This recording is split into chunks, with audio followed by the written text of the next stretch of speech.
يابا شلونكم؟ راح نجيب بصلاية نقصها بالنص، نشيل من عندها القشر، وهسه راح نثرمها كلش ناعم. طاوة خليها على النار ونخلي بيها كمية زينة من الزيت، ننتظر الزيت مالتنا يحمى يصير كلش حار، نشيل البصل ونخليه بالزيت، راح نقلبه شوية ونخلي فوقه ربع طن ملح، عودين كبار قرفة 3 صاروا، نلحقهم بورقتين كبار مال غار، 4-5 حبات هيل، وشوية قرنفل أو مسمار كيفكم شو سموه، وشوية فلفل أسود مو مطحون. آخر شي راح نخلي فوقاه شوية كركم، قلبهم كلش زين بحيث كل البهارات تنحمس ويا البصل. ملاحظة نقدر نسوي هاي الفقرة مباشرة بالجدر، بس أنا دا أشوفكم شلون دا أسويها استعملت طاوة.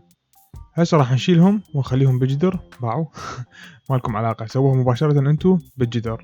نضيف فوقها كمية التمن مالتنا ونبدي نخلطها كلش زين بحيث التمن مالتنا يصير لونه اصفر من الكركم، اهم شي. هسه راح نجيب الدجاجة مالتنا وراح نجهزها حتى نسويها مندي. شلون؟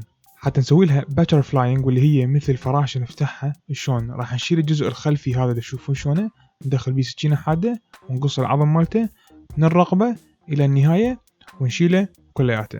بعدها اجي على المفصل هذا اضربه ضربة خفيفة حتى شنو ينكسر عندي العظم، وبعدين اقلبها للدجاجة وادفعها من مكان الصدر حتى ينفتح عندي الصدر ويصير عندنا قطعة خفيفة ويستوي باسرع وقت ممكن. راح نجيب لنا طاحونة نخلي بيها شوية قرنفل، شوية هيل، كم ورقة غار، عودين قرفة، ربع طن فلفل اسود، واكيد نص طن ملح، لا والله نص الا طن ملح، ونطحنهم كلش زين الى يصير عندنا عبالك طحين.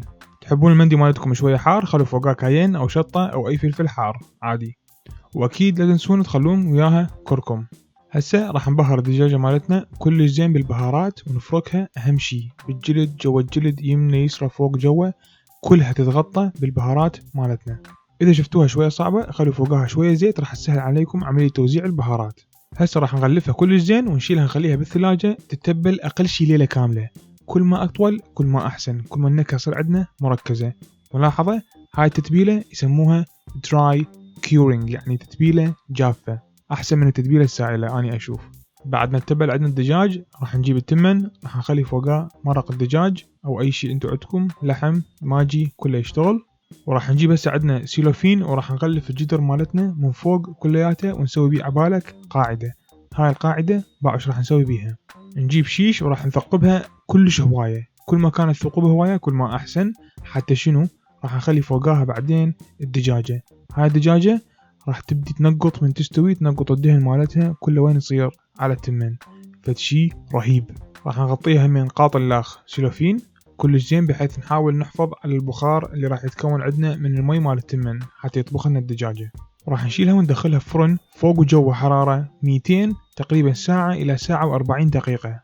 تقريبا بعد ساعة و40 دقيقة هسه راح نشيلها ونطلعها من الفرن. نار جهنم. بسم الله. هسه راح نفتحها يا جماعة، أول ما تفتحوها الريحة راح تضرب بخشمكم، فشي رهيب. باعوا أنا ما راضي على هذا اللون، فش راح أسوي؟ راح أشيلها أدخلها مرة ثانية بالفرن، وشنو أشغل بس نار الفوق حتى الجلد مالتنا يتقسى ويصير شنو كريسبي. بينما الجلد مالتنا يصير كريسبي عندي هنا فحماية وراح أشغل بلو تورش لأن الطباخ مالتي كهربائي ما بي نار، حتى شنو أعلقها للفحماية أريد تصير عندنا جامرة. واجيب كاسة صغيرة اخلي بيها ربع طن زيت عادي مو زيتون. وهسه راح نطلع الوحش مالتنا المندي مال الدجاج. عشان صار اللون الدجاج جلد مالتنا كريسبي رهيب رهيب. هسه راح نطلع الدجاجة مالتنا ونشيلها نخليها على الصحن. شوية صعبة وثقيلة طبعا الدجاجة، لا هاي شنو شق السلوفين وقعد فوق التمن، يلا عادي ما حشاف. هسه راح نجيب الملقط ونشيلها. هسه تمام درجة اولى. خلي اشوفكم التمن مالتنا شلون صار نثري ويخبل يخبل. عندي هنا صحن مطاجين راح اخلي بيه كمية التمن مالتنا في البداية، ونزحلق فوقها كمية الدجاج مالتنا. كمية الدجاج اللي يسمعك يقول عندك 10 دجاجات، نزحلق فوقها الدجاجة. فوق الدجاجة راح اخلي الكاسة اللي بيخلينا بيها زيت، وراح اشمر بيها الفحماية على السريع ورأسا اسد الغطاء. الله تدخين تطلع عندنا مدخنة. ها عندي هاي الثقب راح اسده بيدي واخليها اقل شي 5 دقائق. هسه نفتحها. الريحة فتشي واني كلش جوعان هسه كلش، راح اقدر اذوقها هسه.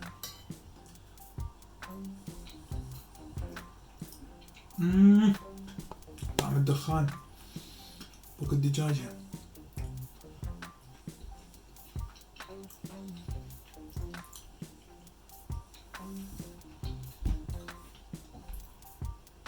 شكرا للمتابعة، رهيب وفي مال.